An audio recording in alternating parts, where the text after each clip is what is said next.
오늘 말씀은 뭐라 그럴까요? 딱 이 시대를 보는 예수님께서 보고 예고하시는 말씀이 아닌가 그런 생각이 듭니다. 24장, 25장에서는 종말의 때, 심판의 때에서 예수님께서 이야기를 해주시는데요. 자, 오늘 말씀은 딱 지금을 가리켜 하시는 말씀인가 그런 생각이 들 정도입니다. 자, 1절에 보니까 예수님께서 성전에서 말씀을 다 마치시고 이제 성전에서 나와서 감람사모로 가시려고 할 때 제자들이 성전 건물을 예수님께 가리켜 보이려고 나왔습니다. 그러니까 이제 성전을 예루살렘 성에 들어가서 이제 성전에서 뭐 논쟁도 하시고 다 하는 일 보신 후에 성전을 나와서 이제 감람산으로 가시는 중에 제자들이 예수님께 와서 예루살렘 성전을 딱 손가락으로 가리키면서 예수님 성전이 참 크고 멋있네요. 예. 아우 저녁 노을빛의 성전이 아름답네요. 뭐 이런 이야기를 한 거죠. 건물들을 가리켜 보이려고 나왔다. 예수님에게 성전 건물을 가리켜 보이면서 성전이 참 놀랍다. 뭐 이런 이야기를 감탄하는 이야기를 했겠죠. 자, 그래서 2절에 예수님께서 대답하여 이르시되 제자들에게 대답하신 것입니다. 너희가 이 모든 것을 보지 못하느냐? 내가 진실로 너에게 이르노니 돌 하나도 돌 위에 남지 않고 다 무너뜨려지니라.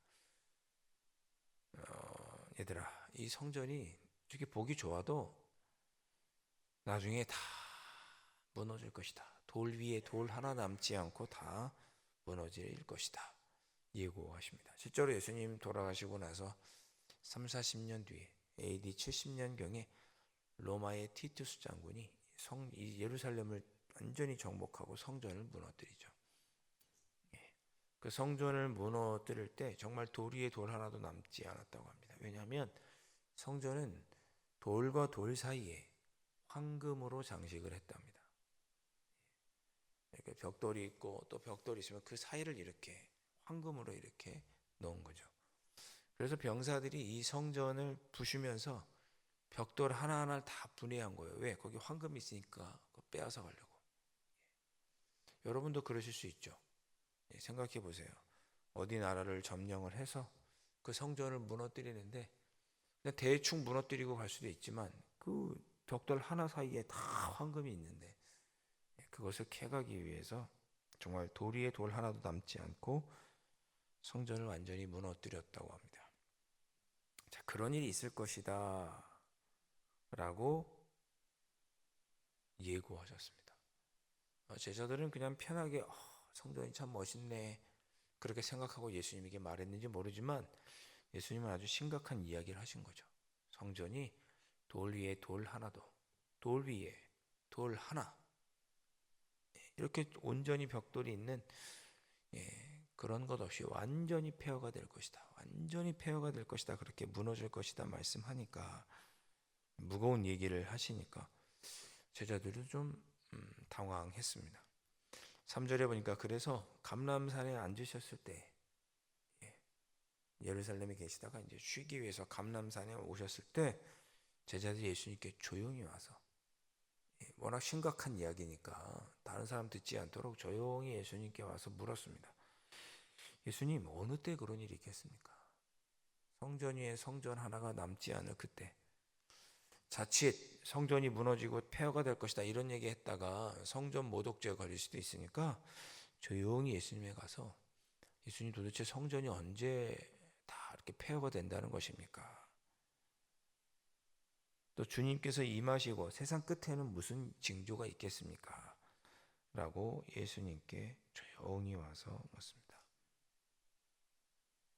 자, 세상 심판과 끝날 날에 대해서 묻자 예수님께서 4절부터 세상 심판날, 끝날, 예루살렘 성전이 다 무너지는 그때 정말 마지막 때의 일을 예수님께서 예고하시는 거죠. 말씀하시기를 4절에 너희가 사람의 미혹을 받지 않도록 조심해라 라고 경고하시면서 말씀합니다. 많은 사람이 내 이름으로 와서 이르되 나는 그리스도라 하여 많은 사람을 미혹하겠다. 마지막 때 심판 때에는 내 이름으로 와서 사람들을 미혹할 것이다. 이렇게 말씀합니다. 이단이기도 하겠고 악한 영의 악한 잘못된 사상일 수도 있겠죠. 예. 예수님의 이름으로 와서, 그러니까 거짓 그리스도뿐만이 아니라 어쩌면 예수님을 믿고 따른다고 하는 분들 중에도 예수님의 이름으로 성도들을 잘못된 길로 인도하는 그런 자들이 있을 수 있겠죠. 예수님의 이름으로 와서 나는 그리스도라 하여 많은 사람을 잘못된 길로 미혹하는 그런 것이 참 많을 때가 있는데, 그때가 되면 마지막 때구나 그렇게 알라고 예수님께서 말씀하시고, 그때가 마지막 때니까 너희들은 미혹되지 말아라 깨우쳐 주시는 거죠. 또 강하게 경고하시는 거죠. 자, 그뿐만이 아닙니다. 마지막 때 세상 끝에 주님이 오실 때 무슨 일이 있느냐. 6절 난리와 난리 소문을 듣게 너희가 들을 것이다. 여러분 지금 난리와 난리 아닙니까? 난리 중에 난리죠. 우리나라도 난리, 전 세계도 난리. 글쎄요, 제가 살아오는 세월 동안에 지금이 제일 난리인 것 같은데요. 전 세계가. 우리나라적으로는 뭐 IMF라든지 뭐 70년대 뭐 경제가 발달하지 않았을 때 힘들었겠지만, 전 세계 난리와 난리가 일어나는 건 이렇게까지 되는 건 제 생각에는 저는 처음인 것 같습니다. 7절 민족이 민족을, 나라가 나라를 대적할 것이다. 기근과 지진이 있을 것이다. 더 두려운 말이 있죠. 8절 이 모든 것은 재난의 시작이다. 예수님께서 말씀합니다. 마지막 때에 전쟁과 전쟁, 기근과 지진, 이것이 모두 시작이다. 재난의 시작이다. 이 재난의 시작이다라고 하는 원어를 보면 어떤 단어가 쓰여 있느냐. 우리 영어 성경에도 이렇게 썼는데, 산통, 출산하기 직전에 우리 산모가 막 아이를 낳기 직전에 막 산통을 하잖아요. 배가 아프잖아요. 그것이라고 이야기합니다. 산모가 아이를 낳기 직전에 배가 아픈 것처럼, 고통 속에 아이를 낳는 것처럼 그런 고통이 시작이다. 성경은 그렇게 기록하고 있습니다. 9절 그때 사람들이 너희를 환난에 넘겨주며 너희를 죽이리니 너희가 내 이름 때문에 모든 민족에게 미움을 받으리라. 너희들에겐 또 핍박이 있을 것이다. 그렇게 말씀합니다. 거짓 예수님의 이름으로 와서 그리스도인들, 이세상 사람들을 미혹하는 사람들이 막 많아질 것이고, 처처의 난리와 난리, 전쟁, 기근이 있을 것이고, 믿는 사람들을 핍박하는 일이 있을 것이다. 이렇게 말씀하죠. 4절 종합적인 모습이죠. 서로 잡아주고 서로 미워하고 사랑이 식어지고 불법이 성하고 거짓 선지자가 많아지게 될 것이다. 딱 요즘 같은 시대입니다. 그러나 13절 끝까지 견디는 자는 구원을 얻으리라. 그렇죠. 끝까지 견디는 자는 구원을 얻겠죠. 네, 그러나 두렵기도 합니다. 얼마나 견뎌야 할까? 여러분 얼마나 견디실 수 있겠어요? 두렵고 떨리는 거죠. 14절 이 천국 복음이 모든 민족에게 증언이 되기 위하여 온 세상에 전파되리니 그제야 끝이 오리라. 이 말씀을 잘 보시면 어떻게 돼요? 모든 민족에게 증언되면 그때 오신다는 거죠. 여러분 땅에 이 지구상의 모든 사람들이 그리스도인이 되지는 않았지만 거의 모든 나라의 복음은 다 전파는 되었습니다. 선교사가 들어가서 성경이 전파되어서 거의 모든 부족 지역에 거의 그 사람들이 복음을 듣고 영접하지 않았을 뿐이지, 복음을 전하는 일이, 선교한 일이, 복음이 모든 지역엔 다 들어갔습니다. 거의 모든 지역에 복음이 다 온 세계에 전파가 되었죠. 그 얘기는 뭐예요? 주님 오실 때가 됐다는 얘기죠. 주님이 오시면 좋죠. 그렇지 않아요, 여러분? 아유, 주님이 빨리 오셔야지. 여러분 뭐 힘들고 어려우면 또 그런 이야기를 하실 수 있고 정말 주님이 오시기를 간절히 사모하는 마음이 있으실 수 있죠. 주님이 오셨으면 좋겠는데 마음 한편에는 어때요? 내 때는 안 오셨으면 좋겠다 그러실 수도 있고 주님이 오실 때가 되면 이런 일들이 있겠다고 했으니 이런 일은 또 없었으면 좋겠죠. 기근도 없었으면 좋겠고 전쟁도 없었으면 좋겠고 우리를 미혹하는 영은 좀 없었으면 좋겠고 서로 잡아 죽이고 우리를 그리스도인들 핍박하는 일도 없었으면 좋겠고 사랑도 식지 않았으면 좋겠고 그러지 않다는 거죠. 주님은 오실 것입니다. 반드시 오십니다. 뭐 이것에 대해서 부인하는 수가 없습니다. 반드시 오십니다. 몇 년 몇 월인지는 말씀하지 않으셨지만 징조는 예수님께서 얘기하십니다. 오늘 얘기하시죠. 전쟁이 곳곳에 나고 난리와 난리, 민족과 민족이 나라와 나라가 서로 치고 기근과 지진이 가득할 것이다. 믿는 그리스도인들을 핍박하고 거짓 그리스도와 그리스도인들을 미혹해 하는 자들이 많아질 것이다. 불법이 성행하고 이 사회가 차갑게 식을 것이다. 사랑이 식을 것이다. 이야기합니다. 그때가 되면 주님 오신다 말씀하십니다.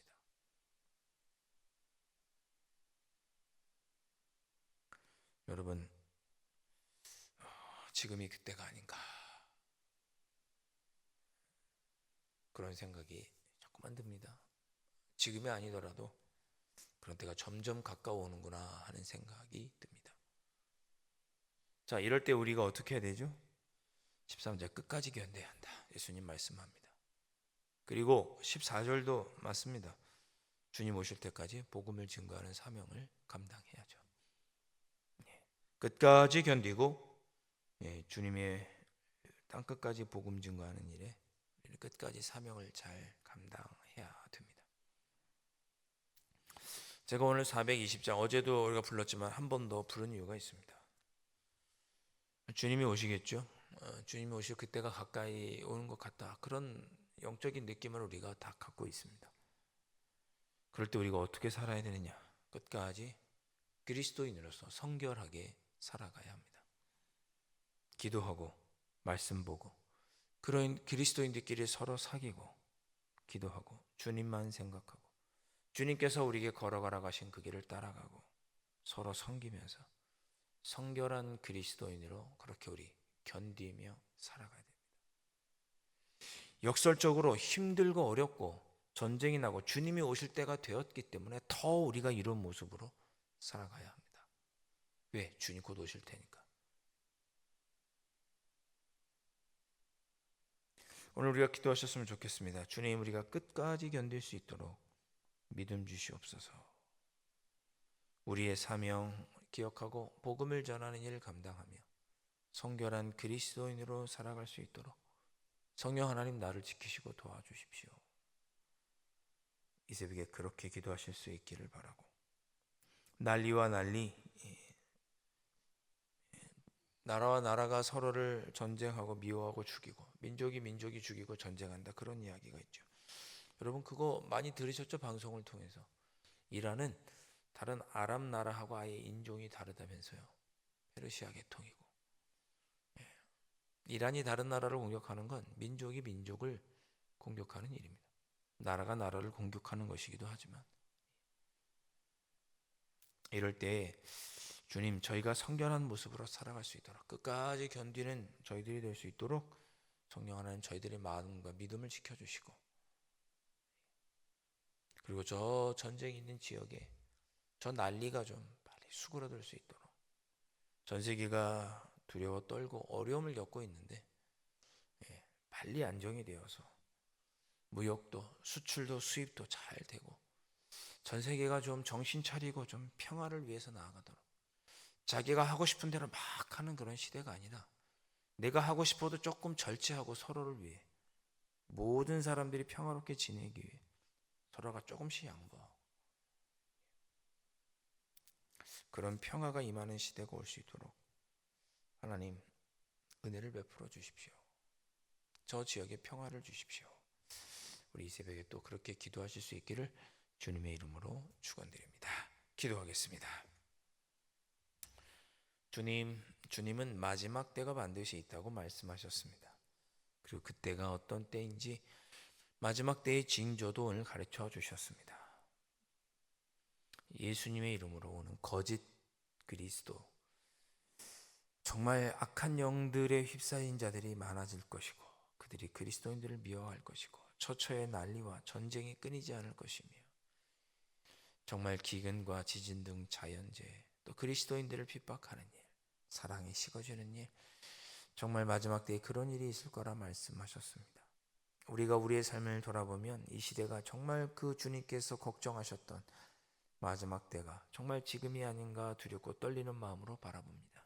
주님, 이럴 때 저희들 더 성결하게 주님의 뒤를 따르겠노라고 마음에 결단할 수 있도록 성령 하나님 이끌어 주시고, 주님의 오실 때가 가까이 왔다는 경각심을 갖고 더 성실한 모습, 성결한 모습으로 정말 더욱 주님을 의지하며 그렇게 살아가는 저희들이 될 수 있도록 성령 하나님 인도하여 주옵소서.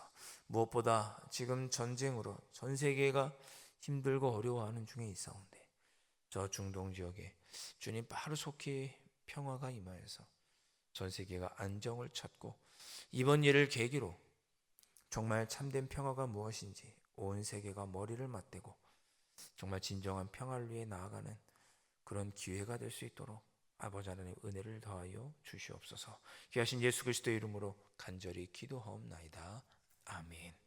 하늘에 계신 우리 아버지, 아버지의 이름을 거룩하게 하시며 아버지의 나라가 오게 하시며 아버지의 뜻이 하늘에서와 같이 땅에서도 이루어지게 하소서. 오늘 우리에게 일용할 양식을 주시고 우리가 우리에게 잘못한 사람을 용서하여 준 것 같이 우리 죄를 용서하여 주시고 우리를 시험에 빠지지 않게 하시고 악에서 구하소서. 나라와 권능과 영광이 영원히 아버지의 것입니다. 아멘.